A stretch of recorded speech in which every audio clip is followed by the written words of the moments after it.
nturaba ngo urazi gutamba oya umubiri urijana datimana urumva ni ukuvuga ngo umuziki uvuze umubiri wo uramenye ingene ugenda uca imbere uca inyuma umubiri uravyimenyera imana iracana ariko hari igihambaye citwa ubutumwa message ibiriko iravugwa muri ayo majwi inshuti ya bose yo ni inshuti yawe. Ndongeye kubaramutsa mu izina rya Yesu. Nakanya keza yuko uronka ico Imana yaguteguriye. Reka rero tuzingurure mu bitabo vyacu dusome muri Luka igice c'icumi umurongo wa 25. Urupapuro ni 81 mw'isezerano rishasha. Ijambo ry'umutwe riravuga ngo umusamariya w'imbabazi. Turasoma mu izina rya Yesu. Maze umwe mu bigisha ivyagezwe ava hasi aramugeza ati mwigisha nkora iki ngo nze ndagwe ubwami bushasha, nkora iki kugira ngo nze ndagwe ubwami budashira? Nawe aramubaza ati vyanditswe bite mu vyagezwe kandi usoma iki? Aramwishyura ati ngo mukunde uhoraho Imana yanyu n'imitima yanyu yose n'ubugingo bwanyu bwose n'inkomezi zanyu zose n'ubwenge bwanyu bwose, kandi mukunde bagenzi banyu nk'uko mwikunda. Aramubwira ati wishyuye neza, gira utyo uzogira ubugingo. Maze uwo agombye kwiyerekana ko agororotse abaza Yesu ati mbega mugenzi wanje ninde? Yesu aramwishyura ati habaye umuntu yaravuye i Yerusalemu ariko amanuka aja i Yeriko agwa mu bambuzi, baramukoba baramukubita barigira asigaje gatoya agahwera. Hariho n'umuherezi amanuka muri iyo nzira amurengukako, amubonye aca iruhande. Kandi n'umulewi ahashitse agira kuno, amubonye aca iruhande. Maze umusamariya yari mu nzira ashika kuri we, amubonye amutera akagongwe, aramwegera amufuka inguma ziwe, amusomoza amavuta ya elayo na vino, amushyira ku ndogoba yiwe, amujana mu ndaro y'abahita aramugwaza. Bukeye agoborora idenariyo 2 aziha nyene indaro ati umugwaze, kandi ibyo uzotanga byose birenze ivyo ninagaruka nzobikwishura. Muri abo bantu batatu ugira ngo ninde yabonetse ko ari mugenzi waguye mu bambuzi? Aramwishyura ati niwamugiriye imbabazi. Yesu aramubwira ati nawe genda ugire gutyo. Mukomere amashimana. Amen. Aya majambo y'Imana Imana yampaye ngo dusangire kuri uyu munsi. Hano twabonye ijambo ry'umutwe ngo ni umusamariya w'imbabazi. Sinzi ko wewe ubonekana nk'umusamariya w'imbabazi canke umeze nk'uyu muherezi n'umulewi. Imana ibaja. Hano Yesu yariko arigisha abantu, ariko arabigisha ngo haguruka umuntu yize Bibiliya, umuntu yasobanukiwe Bibiliya ivuga ngo yize ivy'ivyagezwe anavyigisha n'abandi. Hanyuma ngo aramugeza, ngo aramubaza ati ni igiki nokora kugira ngo ndagwe ubwami bwo mw'ijuru? Yesu ngo aramubwira ati none kw'ivyo bimbagije kandi wirigura urigisha abandi,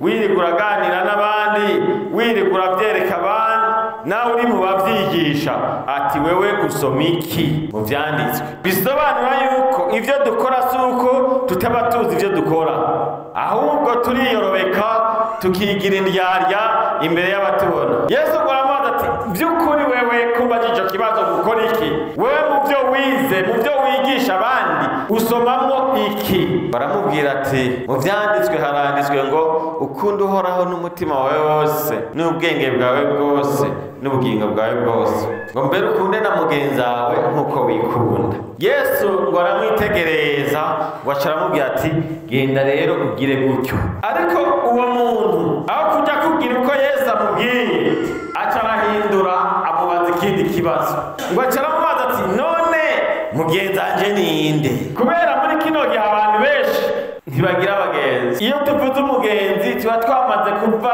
muwo mugendana.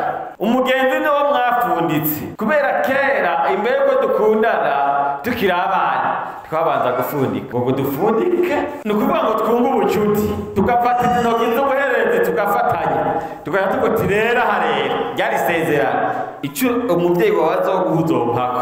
Hari abana rero wasanga bakunda inda, kenshi na kenshi abana bakunda cyane ibigori bagakunda n'umuceri, ariko rero umuceri uhiye yaca kubwira ngo dufundurure, goya ngo twafunduruye, uti dufunduye twarafunditse, ati oya, ati wanka wemera turafunduruye, akanga ko mushiramo ngo mufundurure mugabo mugaca mufundurura ku ngufu. Hariho umuntu mugendana cyangwa mukorana, uwo ntaba araba umugenzi. Umugenzi ni wa wundi mwafunditse. Yesu ngo aramuraba aramubwira ati ariko rero kutazi umugenzi wawe numva bingoye. Haleluya.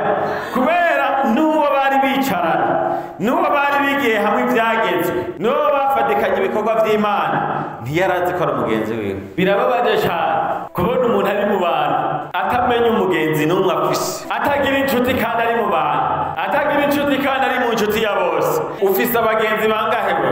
Ariko murahura ngo Yesu ashimwe. Ashimwe gute yaraye usaba warayuriye?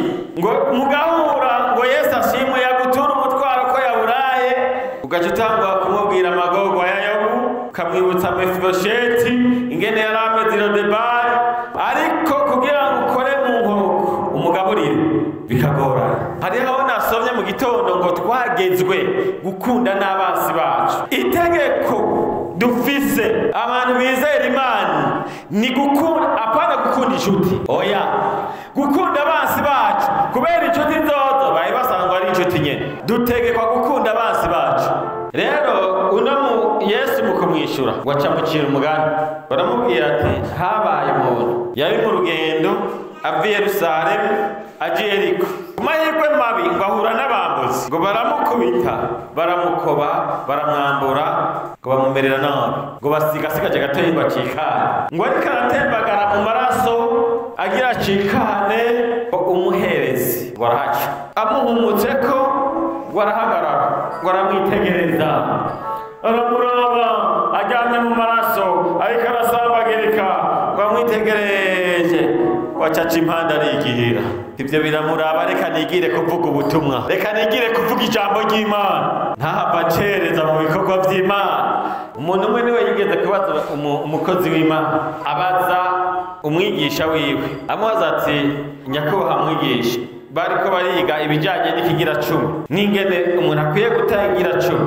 Hanyuma arabaza mwigisha ati none ga mwigisha, nk'ubu jewe nzanye icya cumi, Imana ibashanye, hanyuma nkarenuka ku muntu ahuye n'isanganya yinaza n'ikindi, ata muntu bari kumwe, nari mfise amayanda bazaniye ku cya cumi, sinoshobora kumutora ngo ndamuzane ndamujyane mu bitaro muri ayo mafaranga. Acara mwishyura ati uzoba ucumuye ku Mana, kubera ayo mahera asa iwawe n'ay'Imana. Abarewi rero, umurewi ngo ararengana abonye umuntu ariko arasambagirika. Si ivyo gusa, noneho umuhereza arenganye ngo harenguka umurewi nawe ngo arahashika, umuntu ari mu maraso, mu kidengeri c'amaraso arasambagirika, nawe ngo arahagarara, baramuraba ngo acaca impande, ngo arigira, ngo hacaca umusamariya. Umusamariya barabasi b'Abisirayeli baranenana. Mwibuke cya gihe Yesu yasanga umusamariya, umugore w'umusamariya kw'iriba, baramubwira ati mpa amazi yo kunywa samufasi.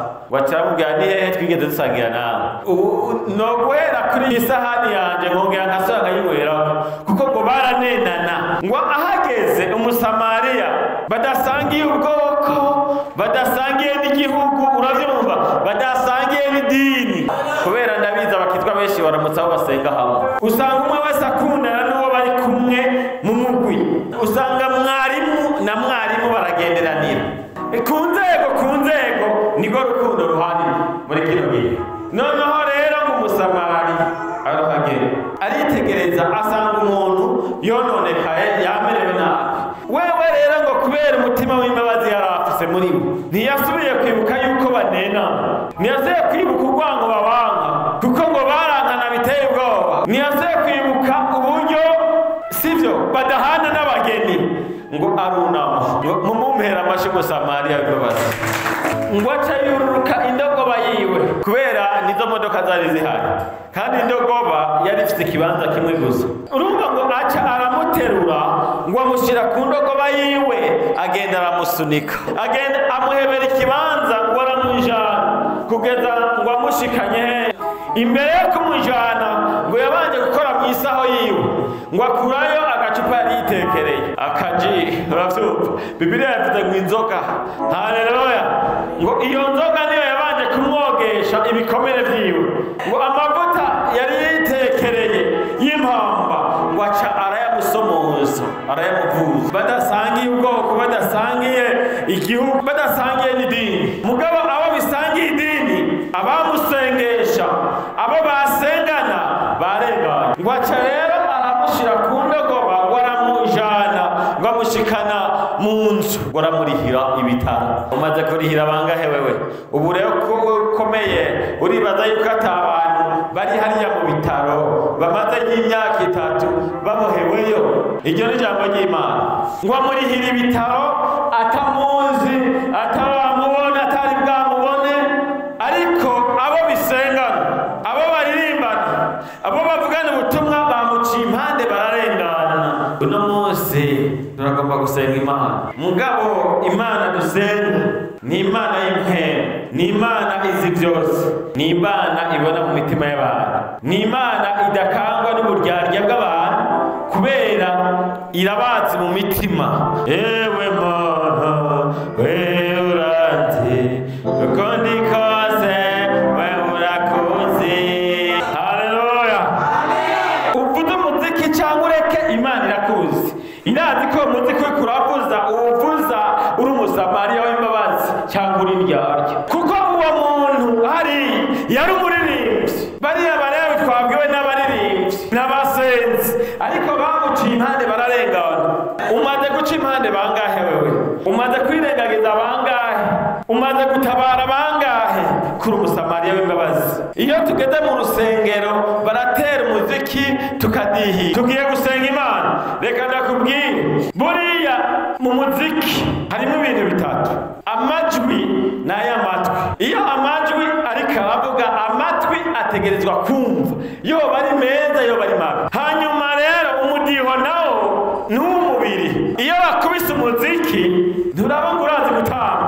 oya umubiri urijana datimana urumva ni ukuvuga ngo umuziki uvuze umubiri wo uramenya ingene ugenda uca imbere uca inyuma umubiri uravyimenyera Imana iracana ariko hari igihambaye cyitwa ubutumwa message ibiri kiravugwa muri ayo majwi muri iyo ndirimbo ijambo ry'Imana ritubwira kuba Abasamariya b'imbabazi kubera iyo hagenda kuvugwa bene ubu butumwa umwe wese aca yigira wa wundi yakubiswe ariko uwundi yatwigishije neza yatubwiye ngo ugomba kumenya yuko hari icyo Imana yagukoreye uraba inyuma yawe sawa nakubwira inyuma yawe oya nakubwira inyuma yawe iyo watanguriye hariya uraba wasigayeyo hariya kucapfa kubera iyo hageze ubutumwa bwo gufasha abandi iyo hageze ubutumwa bw'imbabazi umwe wese yumva agomba kuba ari bazigirirwa aca yumva ataca afise banza wiyumvire mu mwaka uheze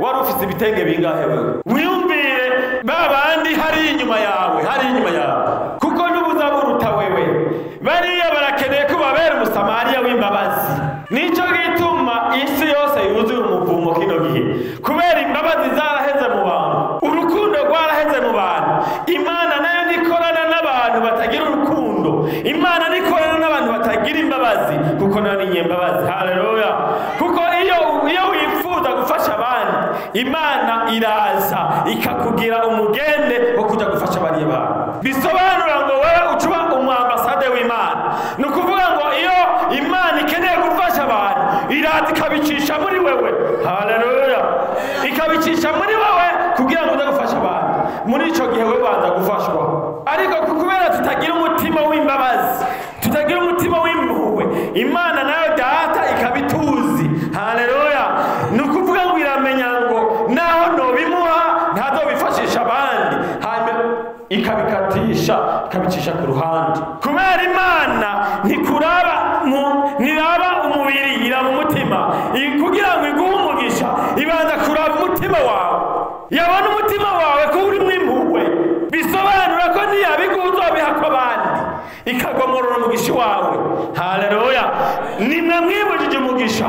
Abantu nibo bibuza umugisha, nibo baza bakugara amarembo y'ijuru, bakugara amatiyo y'ijuru, noneho bagasigara rero nabo bumye nk'abandi. Ninde agomba gufurura ingabire yiwe? Ninde agomba gufurura urukundo muri we? Ninde agomba kumusamariya w'imbabazi? Uwo niyo ngomba tujane mu isengesho. Nuhabwe icyubahiro Mana yacu. Uri Imana nziza, uri Imana y'amahoro, uri Imana y'imbabazi nyinshi, nicyo gituma rino shengero ryawe, amina, umwe wese amaze kumva ijambo ryawe, bamwe basanga ari Abalewi, amina, n'abaherezi, bibagiye ibanga ryo gufasha abo bajejwe, bibagira ibanga ryo gutabarana, kandi arabaririmbyi, niko ijambo ryawe ryavuze, kandi arabasenzi, umutima w'impuhwe ubavamwo, nicyo bituma bapfukamye basaba imbabazi. Amina. Imbabazi kuri umuntu wese Mana yiyumviriye agatahura yuko hari icyo atakoze yari gukora. Amina. Ubu rero Mana imbabazi zawe reka zimubeko. Haleluya. Kugira ngo umugisha wabuze. Amina. Kubemeye kuba abasamariya b'imbabazi, ndabasabiye umugisha mu izina rya Yesu. Umugisha wawe Mana ntushunguruke ku bantu bose biteguriye umurimo wawe, biteguriye gutabara abandi, biteguriye gutabarana. Oh haleluya. Urakoze Papa, urakoze kuri Imana itanga imbabazi. Urakoze rero kuba bari umuntu wese, kandi ukaba ugiye kugira umugende umuntu wese, ukamugira isoko yawe. Haleluya. Kubera wabwiye Aburahamu utinda kugira isoko abandi baza kuvomamwo umugisha, none rero aba bose bemeye ijambo ryawe Mana, reka ubagire isoko y'umugisha wawe. Urakoze mu izina rya Yesu Kristo, amen. Inshuti ya bose yo ni inshuti yawe.